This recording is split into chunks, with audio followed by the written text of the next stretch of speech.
હવે જુઓ, અગાઉના લેક્ચરમાં આપણે વર્તુળના થિયરી સૂત્ર બધા તૈયાર કરી દીધા. તો હવે આ લેક્ચરથી આપણે દાખલા શરૂ કરીશું. પહેલી રકમ, આ ત્રિકોણનું લંબ કેન્દ્ર છે એ -3 5 અને મધ્ય કેન્દ્ર છે B 3 3. પરિકેન્દ્ર C હોય તો એસી રેખાખંડ જેનો વ્યાસ હોય એવા વર્તુળની ત્રિજ્યા શોધવી છે. એક વસ્તુ ખાલી તમને ખબર હોવી જોઈએ, C AB રેખાખંડનું એ તરફથી -3/1 ગુણોત્તરમાં વિભાજન કરે. સી એટલે પરિકેન્દ્ર, એ એટલે લંબ કેન્દ્ર, બી એટલે મધ્ય કેન્દ્ર. ટૂંકમાં પરિકેન્દ્ર, લંબ કેન્દ્ર અને મધ્ય કેન્દ્રને જોડતા રેખાખંડનું લંબ કેન્દ્ર તરફથી -3/1 ગુણોત્તરમાં વિભાજન કરે. આ માહિતી તમારી પાસે હોવી જોઈએ. હવે તો તમને આવડે, જો આ માહિતી ખબર હોય તો સીના યામ શોધી શકો. વિભાજન સૂત્ર મૂકી દો, બધાને આવડે છે. m x2 + n x1 upon m + n m y2 + n y1 upon m + n. આ તો બધાને આવડે. તો -9 - 3 -12 ભાગ્યા -2 -9 + 5 -4 ભાગ્યા -2. તો આ થઈ ગયું 6/2 થઈ ગયું સી. હવે આપણે શું શોધવાનું છે જુઓ, એસી જેનો વ્યાસ હોય એવા વર્તુળની ત્રિજ્યા. તો સી મળી ગયું. તો પછી હવે તો અંતર સૂત્રથી એસી શોધી લો એટલે વ્યાસ આવી ગયો. એસી √6 - 6 + 3. અને એમ શીખ્યું છો ભાઈ, જેટલું આવડે એટલું મોઢે કરી નાખજો. અત્યારે હું બતાવું છું 2 - 5, બાકી આ તો મોઢે થાય ભાઈ. તો 9 નો વર્ગ 81, 3 નો વર્ગ 9, 90 થઈ ગયા. 9 નો વર્ગ 81 - 3 નો વર્ગ 9, 90. 9 × 10, 9 નું વર્ગમૂળ 3 આ હશે. તેથી આ વ્યાસ છે, તો ત્રિજ્યા એટલે જવાબ આવી ગયો. તો જુઓ જોઈએ, આખા દાખલામાં કશું જ હતું, એક પોઈન્ટ અગત્યનો હતો. આ સી એટલે કે પરિકેન્દ્ર, એ બીનું એટલે કે લંબ કેન્દ્ર મધ્ય કેન્દ્રને જોડતા રેખાખંડનું એ તરફથી એટલે લંબ કેન્દ્ર તરફથી -3/1 ગુણોત્તરમાં વિભાજન કરે. આ ખબર હોય એનાથી થઈ ગયો દાખલો. બરાબર છે. તો આ ખાસ તૈયાર કરજો.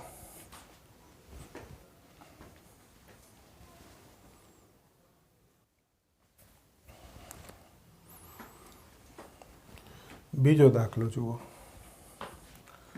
વર્તુળ છે, આ બે બિંદુઓમાંથી પસાર થાય અને એનું કેન્દ્ર છે આ રેખા પર આવેલું હોય, તો આપણે એની ત્રિજ્યા શોધવીશું. ઓકે, વર્તુળ આ બે બિંદુમાંથી પસાર થાય ને કેન્દ્ર આ રેખા પર છે. તો પહેલું આપણે કેન્દ્ર ધાર લઈશું. ધારો કે રેખા, આ ખાલી લખું છું તમને સમજાય એટલે, પર કેન્દ્ર. ઓકે,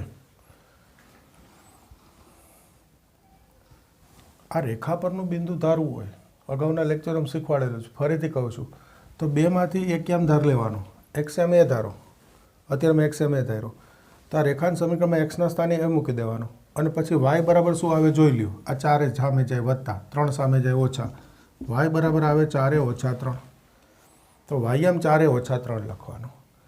XM એ ધારો તો એક્સના સ્થાને એ મૂકી y બરાબર જે મળે ym લખવાનો. બસ રેખા પરનું બિંદુ આ રીતે ધરાય એટલી ખબર હોવી જોઈએ. અગાઉના લેક્ચરમાં આપણે શીખવાડેલું છે. તો આ કેન્દ્ર સી થઈ ગયું. હવે આ એ 2 3 અને બી 4 5, આ બંને વર્તુળ પર છે. કારણ રકમમાં કીધું છે આ બેમાંથી વર્તુળ પસાર થાય. મેં એન બી નામ આપી દીધા. આ બે વર્તુળ પરના બિંદુ અને આ કેન્દ્ર હોય તો જુઓ જો સી એ બરાબર CB થાય કે નહીં, કારણ બે ત્રિજ્યા થાય ભાઈ.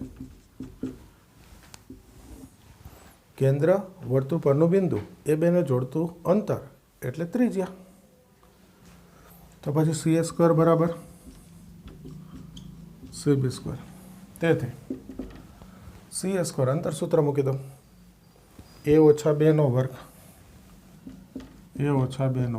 વત્તા 4 ઓછા 3નો વર્ગ સીબી સ્ક્વેર એ ઓછા 4નો વર્ગ વત્તા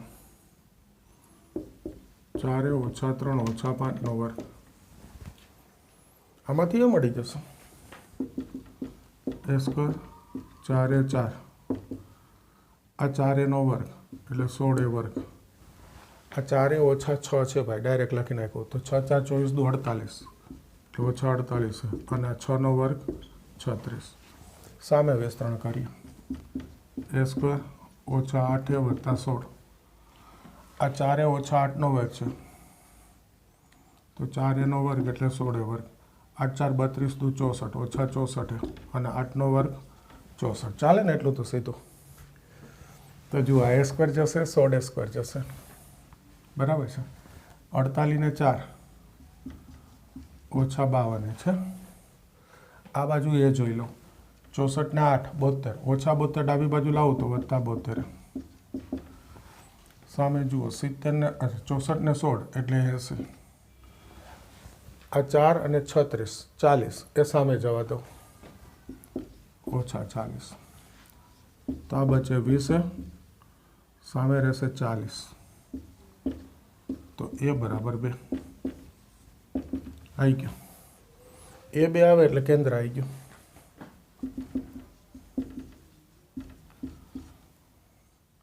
બે 4 દુ 8 ઓછા 3 5. આ કેન્દ્ર મળી ગયું. હવે તો ત્રિજ્યા આવડે ને. ત્રિજ્યા એસી અથવા બીસી જે કયો આવી રહ્યું આ ત્રિજ્યા જ છે. એસી √ 2 ઓછા 2 0 આવી રહ્યું. એ અહીંયા નામ આવ્યું છે 2 ઓછા 2 0 5 ઓછા 3નો વર્ગ. તો આ 5 ઓછા 3 એટલે 2 2નો વર્ગ 4નો વર્ગમૂળ 2. ટૂંકમાં દાખલામાં અગત્યનો પોઈન્ટ શું હતો તમને આ ખબર પડવી જોઈએ કે ભાઈ આ રેખા ઉપરનું બિંદુ ધારતા તો આવડતું હોય એટલે હવે તરત આપણને ખ્યાલ આવવો જોઈએ કે આ બે વર્તુળ પરના બિંદુ છે તો આ કેન્દ્ર ધાર્યું એ કેન્દ્ર ત્યાં એક બિંદુનું અંતર એટલે ત્રિજ્યા અને બીજું બિંદુનું અંતર એટલે પણ ત્રિજ્યા થાય તો એ બે સરખા થાય. સી એ બરાબર સીપી. પછી તો એ મળી જાય એટલે થઈ ગયો દાખલો. છે સહેલું જ હોય ભાઈ. એક પોઈન્ટ હોય ખાલી એ ધ્યાનમાં આવી જાય એટલે દાખલો થઈ જાય.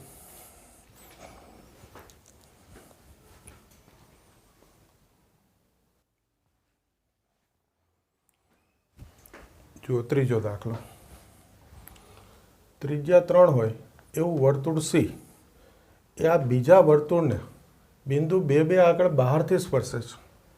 તો આ વર્તુળ સી દ્વારા એક્સ અક્ષ પર કપાતા અંતઃખંડની લંબાઈ શોધવી છે. સરસ રકમ છે. પહેલાં આપણે આ જે વર્તુળ હોય આપણને ખબર છે કે બે વર્તુળ બહારથી સ્પર્શે છે એમ આપ્યું છે. તો આ વર્તુળનું સમીકરણ છે એના પરથી હું એનું કેન્દ્ર અને ત્રિજ્યા શોધી શકું. પહેલાં એ શોધી લઈશ. જો વર્તુળ x² + y² + 2x 4y 4 0. આને વ્યાપક સમીકરણ સાથે સરખાઈ દઈ. x² + y² + 2gx + 2fy + c = 0. આ વ્યાપક સમીકરણ છે વર્તુળનું. એની સાથે સરખાઈ દો તો 2g એટલે x નો સહગુણક, 2f એટલે y નો સહગુણક અને c એટલે અચળ પદ. તો આના પરથી g1 f - 2 અને c - 4. તો કેન્દ્ર એ કહી દો. યાદ છે સૂત્ર -g - f. -g - f કરું એટલે -+2 અને ત્રિજ્યા √g² + f² - c. Sorry -c છે તો આ -+ +4 થાય. તો ત્રિજ્યા કેટલી આવી ગઈ 3. √g² + f² - c આ સૂત્રો આપણે બધા ભણી ગયેલા છીએ અગાઉના લેક્ચરમાં. એટલે આ ત્રિજ્યા 3 થઈ ગઈ. તો આ જે વર્તુળ છે એનું કેન્દ્ર આવી ગયું, ત્રિજ્યા આવી ગઈ. હવે આ રકમમાં વર્તુળ સી છે એની ત્રિજ્યા 3 આપી છે અને બે આગળ બહારથી સ્પર્શે છે. આ એક, આ બે. ભાઈ રફ વર્તુળ છે અને હું ફટાફટ દોર નાખીશ. વર્તુળ દોરવામાં કલાક ના ચાલે, રફ કામ છે. જુઓ આવો અર્થ થયો. આ એ કેન્દ્ર, આ મેં શોધ્યું -1 2. આ બે આગળ બહારથી સ્પર્શે છે એટલે આ સ્પર્શ બિંદુ છે. આ બીજા વર્તુળ સીનું કેન્દ્ર છે એને હું બી કહી દઉં. ઓકે, આ વર્તુળ સી છે અને આ બીજું વર્તુળ. ઓકે, તો જુઓ જોઈએ આ ત્રિજ્યા 3, આ ત્રિજ્યા 3 બહારથી સ્પર્શ એટલે આવી આકૃતિ થાય. વર્તુળ સીની ત્રિજ્યા 3 આપી છે. આ ત્રિજ્યા મેં 3 શોધી, તો આ 3 સરખું થયું ભાઈ.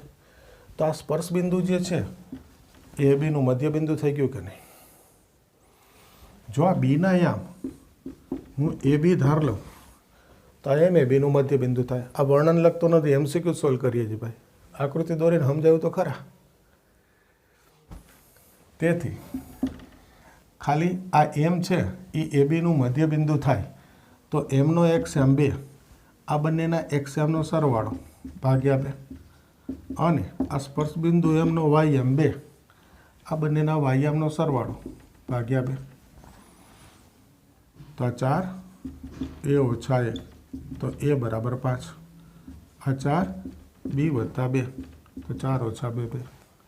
તેથી આ વર્તુળ સીનું કેન્દ્ર 5 2, આ બી. તો આનું કેન્દ્ર મળી ગયું. હવે આપણે શું શોધવાનું છે? જુઓ આ વર્તુળ સી દ્વારા x અક્ષ પર કપાતા અંતખંડની લંબાઈ. તો આનું સૂત્ર આપણને ખબર છે. વર્તુળ દ્વારા x અક્ષ પર કપાતી જીવાની લંબાઈ. અંતખંડ એટલે વર્તુળ દ્વારા અક્ષ પર કપાતી જીવા. બે એક જ થાય, અંતખંડ કયો કે જીવા કયો. 2√g² - c સૂત્ર ખબર છે. એના માટે આ વર્તુળ સીના સમીકરણની જરૂર પડે ને. તો આ વર્તુળ સીનું કેન્દ્ર ત્રિજ્યા 3 છે. તેથી આ વર્તુળ સીનું સમીકરણ x - 5નો વર્ગ y - 2નો વર્ગ સામે r², x - hનો સ્ક્વેર પ્લસ y - kનો સ્ક્વેર = r².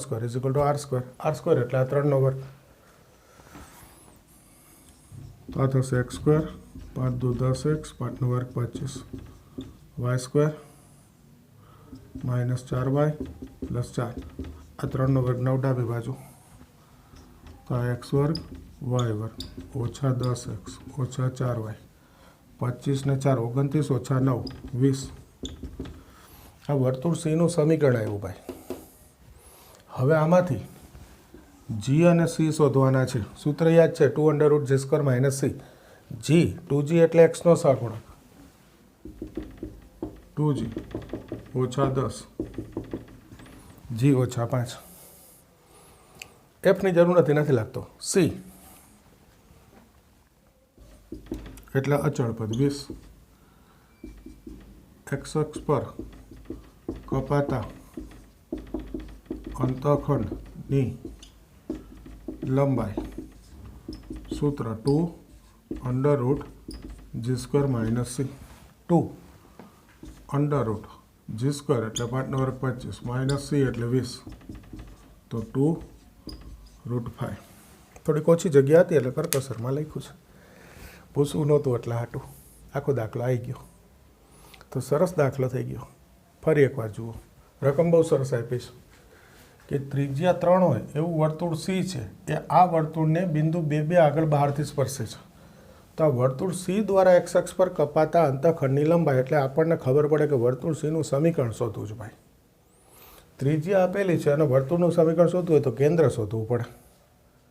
તો રકમમાં આપ્યું છે એક જ વર્તુળ, તો એને પહેલાં વ્યાપક સાથે સરખાવ્યું 2g 2fc x yનો સહગુણક અને અચળ પદ એટલે gfc મળી ગયા. તો કેન્દ્ર અને ત્રિજ્યા મળી જાય. કેન્દ્ર -g - f, ત્રિજ્યા √g² + f² - c. આ ત્રિજ્યા 3 છે, આની એ ત્રિજ્યા 3 છે અને બે આગળ બહારથી સ્પર્શે છે. આ 2 3 3 બે આગળ બહારથી સ્પર્શે. એનો અર્થ એવો થયો કે આ સ્પર્શ બિંદુ જે છે મેં એમ નામ આપી દીધું એ આ બંનેના કેન્દ્રને જોડતા રેખાખંડ અને એ બીનું મધ્યબિંદુ. તો એક કેન્દ્ર તો મળી ગયું, ઓછા 1 2. આ વર્તુળ સીનું કેન્દ્ર બી એ બી ધાર લઉં તો આ દેખાય એમ છે એ બીનું મધ્યબિંદુ. એમના યામનું સૂત્ર મૂકું મધ્યબિંદુનું, એટલે એ બી કેન્દ્ર આવી ગયું સીનું. પછી આવડી જાય કે આ કેન્દ્ર હોય, ત્રિજ્યા 3 હોય તો વર્તુળનું સમીકરણ આ એક્સનો સહગુણક 2g, વાયનો સહગુણક 2f ના અચળ પદ c, એટલે આની સાથે સરખાવું તો g અને c મળી ગયા. સૂત્ર √2g² - c. આ રકમમાં તમને એવું કહે કે વાયક્ષ પર કપાતા અંતઃખંડની લંબાઈ, તો સૂત્ર શું યાદ આવે? 2√f² - c. આ રહ્યો 2f બરાબર -4. તો f બરાબર -2, f² 4 - c 20, 4 - 20 - 16, એનું વર્ગમૂળ ના નીકળે એટલે અહીંયા અત્યારે વાયક્ષ નથી કીધો. પણ આ તો અહીંયા કંઈક સારી સંખ્યા હોય કે જેનો વર્ગ કરવો આ 20થી મોટો આવે એવી સંખ્યા આવી જાય, એવી રકમ આપવાની. તો વાયક્ષ પર કપાતા અંતઃખંડની લંબાઈ ચાલે ને, 2√f² - c. આ સૂત્ર ખબર હોય એટલે થઈ જાય, રીત તો આવવાની જ છે. ક્લિયર? કરી દો તૈયાર.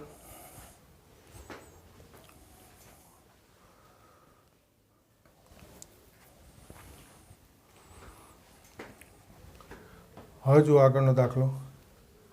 આ વર્તુળ અને આ વર્તુળ બે ભિન્ન બિંદુમાં છેદે તો 4 ઓપ્શનમાં ત્રિજ્યા આરની શરત આપીશ.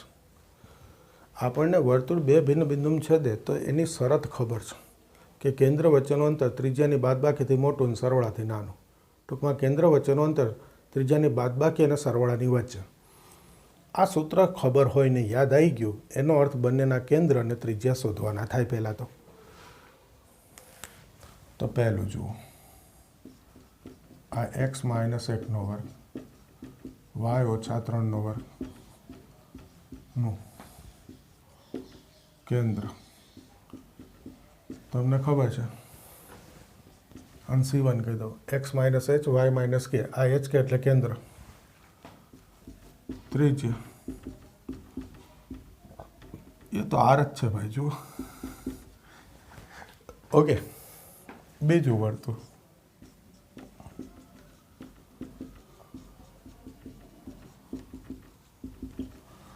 આના પરથી કેન્દ્ર શોધવું છું તો 2g - 8 2f 4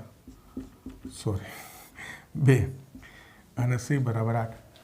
એક્સનો સહગુણક 2g, વાયનો સહગુણક 2f અને અચળ પદ c. તો આના પરથી g મળી ગયો -4 f 1 c8, કેન્દ્ર c2 કહી દો -g - f, તો 4 - 1, ત્રિજ્યા √g² 16, f² 1 - c એટલે 8, 17 - 8 9, 9 નું વર્ગમૂળ 3. વર્તુળો બે ભિન્ન બિંદુમાં છેદે છે. રકમમાં આપ્યું છે બે ભિન્ન બિંદુમાં છેદે છે. તેથી કેન્દ્ર વચ્ચેનું અંતર હજી એ શોધવું પડશે ને ભાઈ. તો વાક્ય ખોટું લખાઈ ગયું, ભૂસી નાખો. ક્રમ અસ્તવ્યસ્ત નથી કરવો. હવે શોધી જ લઉં. કેન્દ્ર વચ્ચેનું અંતર c1 c2 જુઓ જોઈએ, 4 - 1 નો વર્ગ -1 - 2 નો વર્ગ.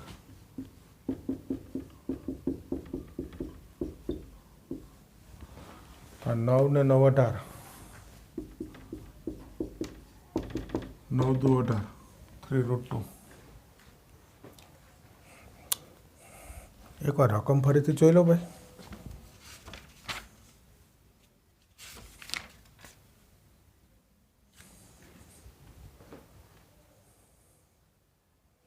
આ ખોટું લખ્યું છે કેન્દ્ર, કારણ કે આ કેન્દ્ર વચ્ચેનું અંતર છે ને, ક્યાંથી ખબર પડી મને ખબર છે? આ કેન્દ્ર વચ્ચેનું અંતર છે ને એ આ રીતે 3√2 નો આવે સમય સંખ્યા, કારણ કે તો ત્રિજ્યાનું સાદરૂપ બહુ આવે જ નહીં. એટલે જુઓ ભૂલ, આ 3 હતું, આ 3 હતું, અહીંયા કેન્દ્ર 2 લખ્યું થયું.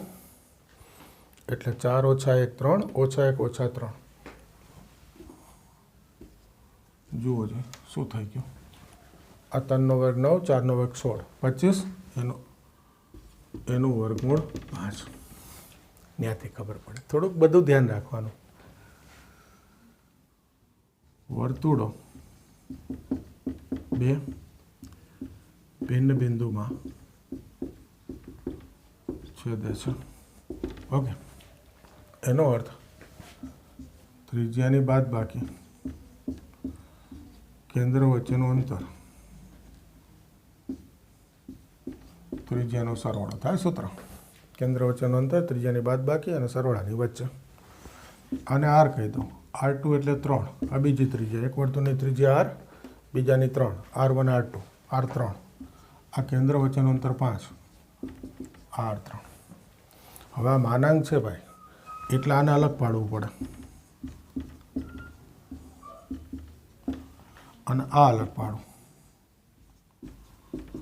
તો જુઓ આ તો 5 ઓછા 3 2 2 લેસ દેન R એક તો મળી ગયું હવે અહીંયા માનાંકનો ઉપયોગી આવ્યો યાદ કરજો આપણે ભણી ગયા છીએ આ બધું જો આ માનાંક દૂર કરવું હોય તો આ સંખ્યાના માઇનસ અને પ્લસની વચ્ચે આવે આ લેસ ધેનનો માનાંક દૂર કરવું એટલે આ સંખ્યાના માઇનસ અને પ્લસની વચ્ચે આવે 3 ઉમેરી દઉં તો ઓછા 2 R 5 ને 3 8 આરનું મૂલ્ય ઓછા 2 થી 8 પણ આર તો ધન હોય ભાઈ ત્રિજ્યા ઋણ હોઈ શકે નહીં લખાય ઓછા 2 થી 8 ન લખાય એટલે આરની કિંમત છે એ 0 થી 8માં છે એટલે ટૂંકમાં ઓછા 2 થી 8 એની વચ્ચે ધન સંખ્યા કઈ આવે તો કે 0 થી 8માં અને એટલે આ બેનો છેદગણ હા અને આમ બી લખવું હોય તો લખાય આ બીજું તો છેલ્લો જવાબ આ બેનો છેદગણ લખવાનો 0 થી 8 અને 2 થી મોટી સંખ્યા તો એનો અર્થ 8 છે એ 2 થી મોટા અને 8 થી નાના આ 0 અને 8ની વચ્ચે બે આવી ગયા તેથી છેલ્લો જવાબ R છે એ 2 થી મોટા અને 8 થી નાના આ આન્સર આપેલો છે આ બેનો છેદગણ છેલ્લા આન્સરમાં લખવાનો આ બધું ભણી ગયા છીએ આપણે બીજા કોઈક પ્રકરણમાં કયા પ્રકરણમાં છઠ્ઠા પ્રકરણમાં આ માનાંકવાળું બધું આ એનો ઉપયોગ આવી ગયો થઈ ગયો સરસ દાખલો કરી દો તૈયાર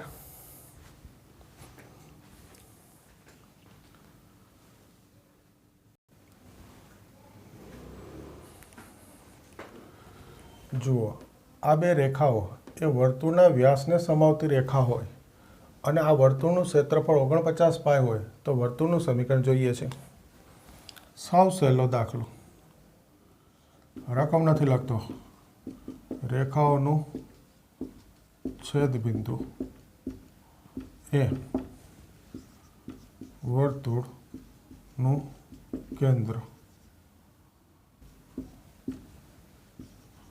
થાય તમને સમજાવવા માટે આટલું વાક્ય લખ્યું બાકી તમને ખ્યાલ છે કે જો આ બે વ્યાસ હોય તો બે વ્યાસનું છેદબિંદુ એટલે શું થાય કેન્દ્ર ટૂંકમાં એનું છેદબિંદુ સીધું કેન્દ્ર લખી નાખવાનું છે બરાબર છે તો આનું છેદબિંદુ જોઈ લો એ તો મોટે આવડે ને જો આને 2 ગુણાવવું એટલે 6 આને 3 ગુણાવવું એટલે 6 આમાંથી આ બાદ કરી દો એટલે 6x ગયા 3 ગુણાવ્યા એટલે 9 2 ગુણાવ્યા એટલે 8 ઓછા 9 વત્તા 8 એટલે ઓછા y 3 ગુણાવ્યા એટલે ઓછા 15 2 ગુણાવ્યા એટલે ઓછા 14 ઓછા 15 વત્તા 14 એટલે ઓછા 1 તો ઓછા y ઓછા 1 બરાબર 0 તો y બરાબર ઓછા 1 y આવે અહીંયા મૂકી દો ઓછા ઓછા વત્તા 4 4 ઓછા 7 ઓછા 3 સામે ગયા વત્તા 3 3x બરાબર 3 એટલે x બરાબર 1 આ થઈ ગયું કેન્દ્ર C કેન્દ્ર આવી ગયું આ ક્ષેત્રફળ ક્ષેત્રફળ છે 49 પાય તો વર્તુળના ક્ષેત્રફળનું સૂત્ર પાય r સ્ક્વેર તો આવી ગયો r સ્ક્વેર આ કેન્દ્ર આ ત્રિજ્યા આરની જરૂર નથી એટલે નહીં તો લખો તાર 7 તો વર્તુળનું સમીકરણ x માઇનસ h નો square plus y minus k નો square is equal to r square થઈ ગયું x માઇનસ h એટલે 1 y માઇનસ k એટલે -1 તો y માઇનસ માઇનસ પ્લસ 1 નો સ્ક્વેર આર સ્ક્વેર એટલે 49. આનું સાદુરૂપ આપી દો જવાબ.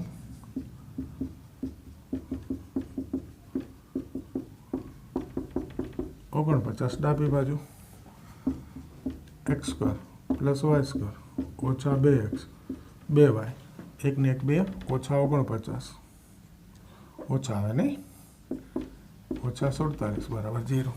આ થઈ ગયો જવાબ. બોલો ખ્યાલ આવે છે? એકદમ સહેલો દાખલો.